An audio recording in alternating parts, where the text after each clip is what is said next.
ये 750 R O plants थे और अरबों रुपए के 7.5 अरब से ज़्यादा के आर ओ प्लांट्स थे जो चले ही नहीं है। और इसके सारों के पैसे आपने आज देख ही लिया है कि सारे पैसे ओमनी ग्रुप के थ्रू ये बाहर भेजे गए हैं। ये गरीब लोग आज भी, मासूम लोग आज भी कुएं से निकाल के खारा पानी पी रहे हैं और इनकी तबीयतें देखो, इनकी बीमारियां देखो, बच्चों का हाल देखो। लेकिन मैं समझता हूँ इनकी बद्दुआ लगेगी। हर में 8 अरब रुपयनि की लागत सां शुरू कयल 750 आर ओ प्लांटनि वारो स्कैंडल करप्शन ऐं मनी लॉन्ड्रिंग जो हिकु वॾो स्कैंडल आहे, जंहिं जी जांच थियण सां वॾा फाट फाटण जा इम्कान आहिनि। चयो वञे थो त थर में 750 आर ओ प्लांटनि मां 625 आर ओ प्लांट लॻा ऐं इन्हनि 625 आर ओ प्लांटनि मां बि 225 आर ओ प्लांट बिल्कुलु बंदि ऐं ख़राबु थियल आहिनि, जॾहिं त 195 आर ओ प्लांटनि जो किथे वजूद ई कोन्हे। बाक़ी सिर्फ़ु 200 खनि आर ओ प्लांट जहिड़ा तहिड़ा हलंदड़ आहिनि, जिन जे मुलाज़िमनि खे बि गुज़िरियल केतिरनि ई महीननि खां पघारूं न मिली सघियूं आहिनि ऐं इहे आए ॾींहुं सरापा एहतिजाज बणियल आहिनि। आर ओ प्लांटनि जे हवाले सां सिंध असेंबली जी पब्लिक अकाउंट कमेटी बि करार ॾेई चुकी आहे त थर में 498 आर ओ प्लांटनि जो किथे वजूद ई कोन्हे। चयो वञे थो त सिंध हुकूमत 13 अरब रुपयनि जा 2 मनसूबा शुरू कया हुआ ऐं सिंध में नंढा वॾा टोटल 2150 आर ओ प्लांट लॻाइणा हुआ, पर इन्हनि मां सिर्फ़ु 1652 लॻी सघिया। बाक़ी 498 आर ओ प्लांटनि जो अॼु ॾींहुं ताईं किथे वजूद ई कोन्हे। बाज़ार ते गुज़िरियल साल GIT जी करप्शन ऐं मनी लॉन्ड्रिंग जे हवाले सां जेका रिपोर्ट आई हुई, उन्हीअ में बि सिंध में आर ओ प्लांट लॻाईंदड़ पाक ओसियस कंपनी ऐं इनजी फंड कंपनी ओसियस डार्लिंग कॉर्पोरेशन ते 9 करोड़ 83 लख रुपया जाली बैंक अकाउंटनि में जमा कराइण जा इल्ज़ाम हया विया हुआ। मौजूदा हुकूमत तरफ़ां ताला ॾिनल 750 आर ओ प्लांटनि खां अॻु बि गुज़िरियल 15 सालनि दौरान मुख़्तलिफ़ वक़्तनि ते थर में 88 करोड़ रुपयनि जी लागत सां 50 खनि जे लॻभॻि आर ओ प्लांट लॻाया विया हुआ, जेके बि 100% बिल्कुलु नाकारा, ख़राब ऐं बंदि थियल आहिनि ऐं जिन में बि वॾे पैमाने ते करप्शन कई वई।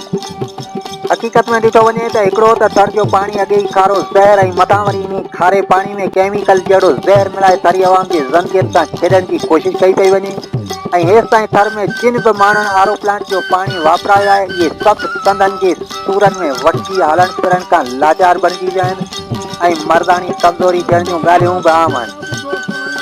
नंबर ॿी ॻाल्हि त आर ओ प्लांट जो पाणी ॿ ॾींहं रहण खां पोइ समंड जे पाणी खां सफ़ा खारो ज़हर थी वञे थो, जेको इंसाननि त ठहियो पर जानवरनि जे पीअण लाइक़ु बि न रहंदो आहे। ऐं इन खां त तरह जा खूब ॾाढा भला आहिनि जिन जो पाणी जहिड़ो हूंदो आहे सालनि ताईं ओड़ो जो ओड़ो रहंदो आहे। प्लांट नाकारा थियण जो हिकिड़ो ॿियो सबबु इहो बि आहे त इन्हनि प्लांटनि ते को बि टेक्निकल ऐं तजुर्बेकार माण्हू मुक़ररु थियल कोन्हे। मक़ामी भूतारनि जे भूतियुनि खे कहिड़ी ख़बर त आर ओ प्लांट कीअं हलाइजनि। पाक ओसियस कंपनी वारा प्लांट लॻाइण खां पोइ का बि पोइवारी नथा लेनि। सियासी भूतारनि ऐं करप्ट कामरनि सां मिली भगत करे माहवार किरोड़े रुपयनि जा फंड कूड़नि वोचरनि ज़रिए हड़प कया पिया वञनि, जॾहिं त हिन वक़्तु थर में जेके बि आर ओ प्लांट लॻाया विया आहिनि या ॾिना विया आहिनि, सभु जा सभु हुकुमरान जमात जे मनपसंदि माण्हुनि खे ॾिना विया आहिनि, जिन इहे आर ओ प्लांट ज़ाती मिल्कियत सम्झी अवामी जॻहियुनि बदिरां पंहिंजनि घरनि ओता कनि ऐं प्लाटनि ते लॻाए छॾिया आहिनि। चयो वञे थो त थर जे चूंडियल नुमाइंदनि सोनी जेकी बणियल इन्हनि आर ओ प्लांटनि ते किरोड़े रुपयनि जी मुबैना कमीशन वरिती, जंहिं सबबु ठेकेदारनि इन्हनि आर ओ प्लांटनि जो कमु बिल्कुलु नाक़स मटीरियल जे इस्तेमाल सां करायो, जंहिंजो नतीजो अॼु पाण सभिनी जे साम्हूं आहे। वाज़र आहे त अॻूणे चीफ जस्टिस साकिब निसार बि थर जे दौरे दौरान मिटी जे आर ओ प्लांट जो पाणी पी चेक कयो त इन वापसि वञी मज़कूर केस जी सुनवाई दौरान रिमार्क्स ॾिना त थर जे आर ओ प्लांटनि जो पाणी पीअण जे लाइक़ु ई न आहे ऐं मज़कूरा पाणी पीअण सां मुंहिंजी तबियत बि ख़राब थी वई। साफ पानी के लिए सिंध हुकूमत ने बड़े बड़े आर ओ प्लांट्स लगाए हैं। जिस तरह थर में पानी की पाइपलाइन बिछाई जा रही है और अक्षरे थर में 240 किलोमीटर लंबी पानी की पाइपलाइन बिछा के हमने 106 गांव को पानी फराहम किए हैं, उसी तरह हम पूरे मुल्क में, पूरे सूबा में साफ पानी फराहम। पानी के मसले के हल के लिए गुज़िश्ता 5 साल पहले सिंध गवर्नमेंट ने इनिशिएटिव लिया कि थर के अंदर आर ओ प्लांट ही पानी के मसाइल का वाहिद हल है और ये प्लांट्स लगा के पूरे थर के अंदर जो है पानी की ज़रूरत को पूरा किया जा सकता है। लेकिन बदकिस्मती से इन 750 आर ओ प्लांट रिकॉर्ड के अंदर तो मौजूद हैं, लेकिन जो यहाँ ज़मीनी हक़ाइक़ ये कहते हैं कि बमुश्किल 450 प्लांट यहाँ लगे हुए हैं। उनकी भी ये हालत है कि वो प्लांट चलने के काबिल नहीं हैं, 80 लाख से 1 करोड़ तक लगाया गया एक प्लांट किस कदर जो है मलबा बना हुआ है, बल्कि यूं कहा जाए कि सहराए थर आरओ प्लांट का कब्रिस्तान बन चुका है।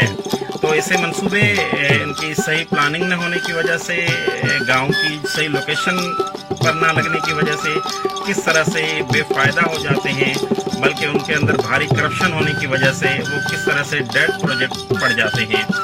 ये 750 आरओ प्लांट्स थे और अरबों रुपए के 7.5 अरब से ज़्यादा के आरओ प्लांट्स थे जो चले ही नहीं है। और इसके सारों के पैसे आपने आज देख ही लिया है कि सारे पैसे ओमनी ग्रुप के थ्रू ये बाहर भेजे गए हैं। ये गरीब लोग आज भी, मासूम लोग आज भी कुएं से निकाल के खारा पानी पी रहे हैं और इनकी तबीयतें देखो, इनकी बीमारियां देखो, बच्चों का हाल देखो। लेकिन मैं समझता हूँ इनकी बद्दुआ लगेगी। अभी हम थर के इस इलाके में अनाज राशन की डिस्ट्रीब्यूशन के लिए आए। इसका नाम हिलारियो पीर है इस गांव का। ये नलके जो हैं वो टूटे हुए हैं, काम नहीं करते। पीछे इनकी जो लाइनें भी पता नहीं है या नहीं है। ये 75,000 गैलन पर डे का RO plant, reverse osmosis plant इन्होंने लगाया हुआ है। आपके सामने कोई आदमी यहाँ मौजूद नहीं है, कोई गांव वाला इससे मुस्तफीद नहीं हो रहा। इन लोगों की शिकायत पे हम यहाँ पर आए। अरबों रुपए साईं सरकार ने इस पे खर्च किए, तख्ती लगाई, अपनी टाइलें लगाई, बना दिया, लेकिन पानी ना मिल सका। 3 महीने इन लोगों को पानी मिला, 1.5 साल से ये बंद है।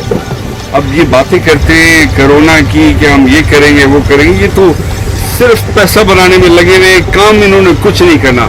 जो आदमी लोगों को पानी ना दे सके, मुसलमान पानी ना दे सके, और बाकी आरओ प्लांट जो प्रोजेक्ट हुयो अर्बान पेन जो वो ख़त्म ख़राब थी वियो आहे, नाकारा थी वियो आहे, नाक़स थी वियो आहे। आरओ प्लांट जेके बि आहिनि उहे सिधा आईसीयू में हलाया विया आहिनि।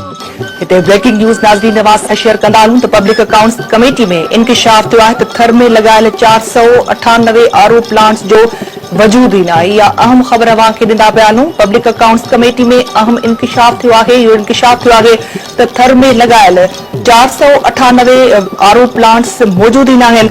ऑडिट ऑफिसर रिपोर्ट में ॼाणायो आहे त 3 फ़ेज़नि दौरान सिंध में 2150 आरओ प्लांट्स लॻाइणा हुया। ऑडिट दौरान रुगो 1652 आरओ प्लांट्स मौजूद हुया।